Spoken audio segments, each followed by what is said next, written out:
péter les hautes performances. Voilà, ce qui est sûr quand je me repenche sur les stats de ce fameux match contre le Brésil avec le Cameroun, quand je vois les 3 joueurs qui avaient parcouru le plus de kilomètres sur ce match, de mémoire, j'avais Zamboro Guissa, milieu de terrain défensif, c'était à peu près logique. Et les 2 autres étaient Aboubacar, qui avait été expulsé à 12 minutes de la fin, donc aurait normalement dû courir moins que d'autres joueurs, et Choupo-Moting, pas réputé pour être le plus vaillant en termes d'efforts défensifs. Donc c'est un message, je pense, à envoyer aussi à mes garçons du secteur offensif pour demain. Il va falloir qu'on mette le bleu de chauffe et qu'on court, et un peu plus que de raison. Merci. Ici. Paulo Vinícius Coelho, PVC, do Brasil, de Canal Wall do Brasil. Je parle avec un supporter do Haïti qui parle que cette match et 4 ans derrière, le Brésil peut faire une grande victoire, mais aujourd'hui non. Qu'est-ce qui a changé pour la confiance, qu'est-ce qui a changé pour l'Haïti, pour les supporters penser qu'ils peuvent jouer une grande partie contre le Brésil? Je pense que demain, en tout cas concernant Haïti, on a tout à gagner sur ce genre de match. Ça fait 52 ans qu'on n'est pas à la Coupe du Monde. Et demain, on a la chance de jouer le Brésil, qui est le recordman historique en termes de victoires lors de cette compétition. Voilà, donc on a le Graal servi sur un plateau. Voilà, maintenant il va falloir être à la hauteur parce que les fans haïtiens nous attendent aussi et se mettent à rêver sur ce type de match. Voilà, mais je pense que c'est une chance. En tout cas, c'est le message que je ferai passer à mes joueurs. Alors, ça m'intéresse peu ce qu'il y a eu dans le passé en termes de confrontation entre le Brésil et Haïti. Moi, c'est demain qui m'intéresse. Voilà, j'espère qu'on saura rendre les Haïtiens fiers de leur équipe. Je pense qu'on a envoyé plutôt une belle image. Malheureusement, ça n'a pas été suivi d'un résultat positif puisqu'on a mordu la poussière et on a perdu. Mais je pense qu'on a montré que notre place dans cette phase finale de Coupe du Monde n'était pas usurpée. Donc ça, c'est déjà une grande satisfaction. Et demain, la vitrine sera encore plus belle pour faire un coup. Ok, professeur. Diego Torbes, Bola VIP Brasil, en portugais. Bonjour, je vais poser la question en portugais. Alors, votre équipe est confrontée à un groupe vraiment pas facile, Brésil, Maroc, Écosse. Quel est votre objectif, vous, dans le cadre de cette Coupe du Monde? L'objectif de départ, il ne change pas. Malgré la difficulté du groupe, c'est vrai qu'on n'a pas été verni par le tirage au sort. Alors, pas verni. On a la chance aussi d'avoir 3 adversaires au football totalement différents. C'est aussi une belle vitrine pour nous. Donc, c'est à ne pas négliger. Maintenant, l'idée et la feuille de route tracée auprès de mes joueurs, c'est d'essayer de se qualifier pour les 16e de finale. Le fait que 8 des meilleurs 3e soient aussi susceptibles de se qualifier nous laisse peut-être entrevoir que même à l'issue de ce match, rien ne pourrait être joué et ça peut jouer également sur le 3e match. Donc voilà, c'est l'objectif affiché. Et en sous-objectif, on va dire, évidemment, montrer une belle image de notre équipe, montrer qu'on mérite notre qualification. Je pense qu'on a envoyé un premier bon message sur le premier match. Mais voilà, l'objectif suprême, c'est de se qualifier. Coach, comment avez-vous travaillé sur la mentale de l'équipe après la défaite face à l'Écosse, puisque nous savons que demain, un plus grand défi nous attend? Plus grand, oui, en termes de FIFA ranking, c'est sûr. Après, je pense que les Écossais avaient autant envie que les Brésiliens demain de nous battre. Voilà, je pense qu'on a préparé cette compétition, mais déjà bien en amont. Je pense que lors du stage de préparation à Port-Lucie, dès l'intronisation du stade, j'ai fait comprendre à mes joueurs qu'avec Haïti, rien n'était fait dans la facilité. Je rappelle que lors de notre qualification, on avait rempli notre contrat, on avait battu le Costa Rica, on avait battu le Nicaragua, mais il a fallu attendre quelques minutes supplémentaires qu'un autre match se termine avant de savourer notre qualification. Donc je leur ai dit que j'étais quasi persuadé que ça se jouerait au 3e match, qu'il faudrait faire preuve de résilience. Et j'aimerais bien voir un dernier quart d'heure contre le Maroc où on serait encore en course de possiblement se qualifier. Voilà, donc on essaye on dit que la pédagogie est l'art de la répétition, c'est ce que je martèle à mes garçons, de ne pas lâcher, d'être résilient. Ça pourra se jouer peut-être aussi à la différence de but. Donc quoi qu'il arrive, quoi qu'il se passe demain, on n'a pas le droit de galvauder ce match.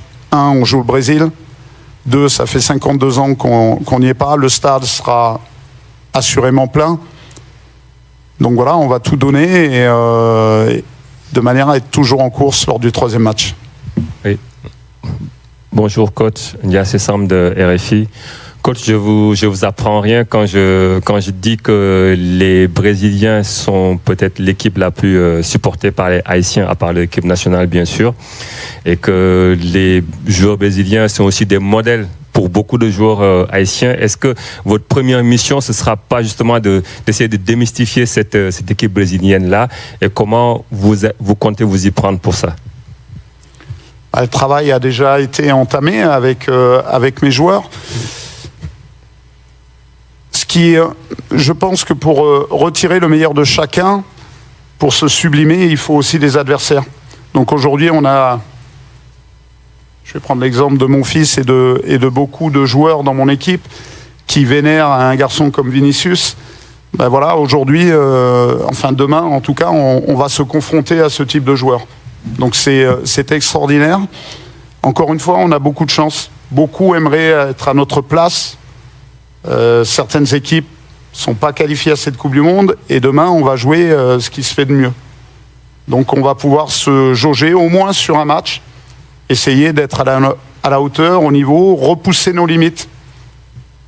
Voilà, c'est tout l'enjeu du match de demain. Après évidemment, j'ai 26 garçons au sein du groupe, donc c'est être 26 fois un entraîneur différent. Certains vont être besoin d'être rassurés pour enlever un peu de stress. Je rappelle qu'on n'a pas beaucoup d'expérience internationale. D'autres vont se galvaniser au fait d'être justement confrontés à ce type de joueurs. À nous, à moi, au staff, de trouver le bon fil conducteur, de manière à ce que l'intérêt, c'est qu'au moment où le match va démarrer, qu'on soit tous connectés dans notre projet. Merci. Suivant. Tudo bem, Nicolete da ESPN, vou perguntar em português. O esporte está cheio de história de azarão que consegue bater. Alors, monsieur, favorito. Aqui mesmo na Filadélfia tem uma história. Nous avons beaucoup vu qu'il y a, oui, des favoris, puis certains favoris ont réussi à créer la surprise. Est-ce que là, on va avoir une surprise à Philadelphie? On l'a vu avec le Cap-Vert également, de belles surprises. Il y a beaucoup de choses qui sont très difficiles à prévoir, hein, bien sûr. Mais quid de ce qui se passerait si Haïti viendrait à être vainqueur face au Brésil? Qu'en pensez-vous? En premier lieu, je pense que ce serait la folie en Haïti. Tout simplement. Donc, quand on s'engage dans cette profession, que ce soit entraîneur ou joueur, c'est pour vivre ce type d'émotion très très forte. Je dirais que quand on est haïtien, on a plus souvent des moments difficiles. Là, voilà, le foot nous offre cette possibilité demain de vivre des moments très forts, de grandes émotions. Il y en aura de toute manière. Évidemment, j'ose même pas me projeter sur une victoire. Est-ce que ça représenterait pour le peuple haïtien? En tout cas, on va tout donner de manière à pas avoir de regrets et que la population soit fière de cette équipe. Pergunta em português. Rodrigo Oliveira, Rádio Gaúcha, Brasil. Boa noite, mister. Bonsoir, Radio Gaúcho du Brésil. Monsieur, bonsoir. Haïti, Brésil, ici, là, on a une belle histoire, une belle connexion historique. Et c'est vrai qu'il y a beaucoup d'articles qui ont dit que vous n'avez jamais pu vous rendre en Haïti à cause de la situation sur le terrain. Qu'est-ce que ça représente pour vous que d'être à la tête d'un rêve, d'un pays dans sa globalité? En fait, vous êtes responsable de la joie potentielle du peuple haïtien, parce que c'est vraiment incroyable que de pouvoir représenter ça, et puis c'est un peuple qu'on aime beaucoup, nous. Alors, responsable, je ne pense pas. Je suis le guide d'un groupe qui va essayer de rendre fier tout un pays demain. Voilà, donc malheureusement, contrairement aux précédentes missions que j'ai eu à faire auprès de diverses sélections, je ne peux pas vivre dans le pays pour les raisons que l'on connaît. C'est un manque, forcément, parce que j'aimerais, encore une fois, on fait ce métier-là aussi pour partager des choses en termes d'échange de culture, être aussi un petit peu plus pertinent dans les prises de décision, dans la connaissance du pays. Il faut le faire à la rencontre des Haïtiens qui font partie de mon staff, mais malheureusement, je ne peux pas me rendre sur place. Également pour détecter des joueurs, parce que je donne un exemple, savoir comment s'entraîne Bellegarde à Wolverhampton, je sais qu'il y a de la compétence, qui s'entraîne bien, et que j'aille le visiter là-bas, c'est bien une fois dans l'année pour entretenir un lien avec lui, mais aujourd'hui avec tous les réseaux, avec WhatsApp, avec les plateformes Wisecout, avec les chaînes de télé, je peux suivre ses performances assurément tous les week-ends. En revanche, les jeunes talents haïtiens, je pense, ont besoin de notre expertise, de notre compétence. On en a un parmi les 26, Pierre Woudanski, que j'ai pu détecter sur des vidéos vues avec des équipes nationales de jeunes. Mais j'aurais aimé pouvoir me rendre sur place. Je passe les problèmes de visa aussi après, ensuite, pour les faire sortir. Mais voilà, c'est un manque. J'espère que dans un avenir proche, si je dois continuer ma mission à Haïti, je puisse le faire. Aujourd'hui, malheureusement, c'est pas le cas. Donc on s'est adapté. On essaye aussi de problématiques d'en faire des forces. Voilà. Ici, coach. Hello, coach. Jacqueline Charles with the Miami Herald. How are you? Bonjour, comment allez-vous? Votre équipe représente vraiment l'espoir d'une nation, mais également l'espoir de nombre de pays de par le monde. Je vois qu'il y a eu quelques pétitions qui ont été lancées suite à votre rencontre contre l'Écosse. Là, il y a eu des petits problèmes avec l'arbitrage. En tous les cas, moi, c'est une équipe que j'admire beaucoup dans tous les cas. Moi, ma question, c'est plutôt de savoir comment est-ce que vous les préparez en amont de cette rencontre, du stress qu'il peut y avoir. Je reviendrai juste sur un petit problème avec l'arbitrage. C'est un gros problème puisqu'il nous prive peut-être d'un point. Et du premier point historique d'Haïti en phase finale de Coupe du Monde. Maintenant, c'est passé. On ne peut pas se plaindre. On va penser à la suite. Toujours pareil, comme je le disais précédemment, en termes de stress, c'est essayer d'être proche des joueurs, parfois les rassurer. Certains, au contraire, les faire monter en pression. Voilà, c'est essayer d'être un entraîneur différent avec chacun d'eux, tout en faisant en sorte que les garçons soient connectés sur un projet commun. Voilà, c'est toute la difficulté de notre métier. Il arrive qu'on se rate parfois, qu'on rate un joueur, qu'on mette un peu plus de temps aussi pour l'amener à faire en sorte qu'il s'insère dans le projet. Mais j'ai un groupe assez réceptif quand même. On prend beaucoup de plaisir avec eux. Ils nous surprennent depuis le départ. On savait qu'il y avait un potentiel. Quand j'ai accepté cette mission, c'était en connaissance de cause. Je pensais qu'il y avait un coup à faire pour se qualifier à la Coupe du Monde. Mais les garçons ont fait mieux que ça.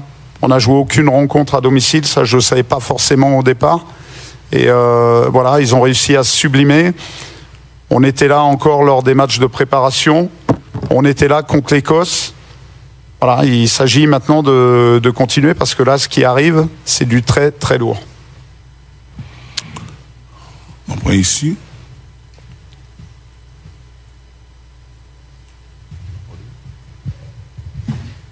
Bonsoir Sébastien, Hugo Guillemet du journal L'Équipe. Deux petites questions. La première, vous avez beaucoup parlé de vos joueurs, mais vous n'avez pas beaucoup parlé de vous. Et ce qui vous attend demain, c'est que vous allez vous confronter à peut-être un des meilleurs entraîneurs de l'histoire. Et quand on connaît votre parcours, qui a été un parcours qui sort de l'ordinaire, exotique, à l'international, etc., j'imagine que c'est quelque chose de très gratifiant pour vous d'affronter Ancelotti. Et la deuxième petite question, il y a l'apparition des cooling breaks sur cette Coupe du Monde. Ça perturbe beaucoup les coachs, j'ai l'impression. Plus que des cooling breaks, c'est des mi-temps dans la mi-temps, des pauses publicitaires, etc. Qu'est-ce que ça change en termes de management pour vous? Alors déjà, je vais répondre à la première. Évidemment, être confronté à ce qui se fait de mieux, c'est plus que gratifiant pour moi, à condition demain d'être à la hauteur de l'événement, de performer. Voilà, dans tous les cas, et c'est ce que je dirais tout à l'heure avec mon staff technique, il s'agit de continuer à apprendre. Je veux dire, demain, je ne sais pas l'issue du résultat, mais dans tous les cas, on va continuer à hausser notre niveau parce qu'on va être confronté à ce qui se fait de mieux, un maître tacticien. Il va falloir répondre présent, être à la hauteur. On a observé lors des matchs certaines petites choses qui nous font aussi progresser. Un exemple, je ne sais pas si vous l'avez noté contre le Maroc, il y a des touches qui sont jouées très rapidement de leur part. Ils ont surpris les Marocains. Tout ça avec des ballons qui sont placés en bordure de terrain. Et ça n'a pas été le cas pour toutes les équipes. Eux avaient un temps d'avance à ce niveau-là. Ça a été assurément travaillé en amont. C'est aussi ça le très très haut niveau. Et voilà, ce qu'amène un garçon comme Carlo Ancelotti. J'ai eu l'occasion de le rencontrer au tirage au sort. J'avais également mon préparateur physique au Cameroun qui avait bossé avec lui à Paris, qui m'en a dit le plus grand bien. C'est la grande classe. Voilà, on va essayer d'être le plus respectueux possible et d'être un valeureux adversaire demain. Concernant les cooling breaks, il y a deux manières de les prendre. Ça peut être un avantage pour les coachs parce que c'est 2 fenêtres supplémentaires pour envoyer quelques consignes. La difficulté sur ce que j'observe depuis le début de la compétition, c'est plutôt l'adaptation que peuvent en avoir les joueurs. Je trouve qu'ils mettent du temps à se reconnecter au jeu. Je prends notre exemple contre l'Écosse. Le but intervient 3-4 minutes après. On était plutôt bien dans la partie. Et je trouve qu'après, ça, sans se trouver d'excuses, mais ça nous perturbe peut-être un petit peu. Mais c'était à nous aussi de trouver la parade à ce niveau-là. Donc je pense qu'il va y avoir une adaptation au niveau des joueurs. Après, en tant que coach, c'est plutôt pas mal. Ça nous permet, comme des cartons au basket, de pouvoir essayer d'emmener des éléments supplémentaires au niveau de nos joueurs. Voilà, on a essayé de s'organiser en conséquence. On a essayé d'échanger aussi avec des collègues. Et je pense que vous l'avez vu ce matin dans l'équipe, avec Sébastien De Sabre notamment, à ce niveau-là. On essaye de trouver des parades pour être efficient. Maintenant, il va falloir que je trouve celle qui fait que mes joueurs, de suite, se reconnectent au jeu. Merci. On prend la toute dernière question. Em português. Coach, boa noite. Pedro Ramiro, Rádio Craque Neto. No Brasil, nós falamos muito sobre a ausência do Neymar. Neymar não poder Au Brésil, havia até uma expectativa de que ele très souvent, on entend parler du fait que Neymar ne va pas jouer, qu'il ne serait pas là. Il était censé être là, mais il ne sera pas là. Donc, vous, en tant que sélectionneur de l'équipe adverse, comment considérez-vous cette absence? Est-ce que ça va changer votre style de jeu demain? Déjà, je voudrais dire que c'est le lot de toutes les équipes. On a aussi un garçon qui n'a pas pu jouer. On a Duken Snazon qui malheureusement qui n'était pas opérationnel pour le premier match, qui est un joueur aussi important de mon effectif. Voilà, moi j'y vois plutôt des signes. Il y a 4 ans avec le Cameroun, Neymar n'était pas opérationnel contre le Cameroun. Je ne sais plus s'il était blessé ou suspendu, mais il n'était pas sur le terrain. Donc j'y vois plutôt un signe positif. On va essayer de se raccrocher à tout ce que l'on peut pour demain être efficace et puis écrire un morceau d'histoire, en tout cas pour Haïti. Thank you. This concludes the press conference and make the activities. Merci. La conférence de presse est terminée. Merci, monsieur.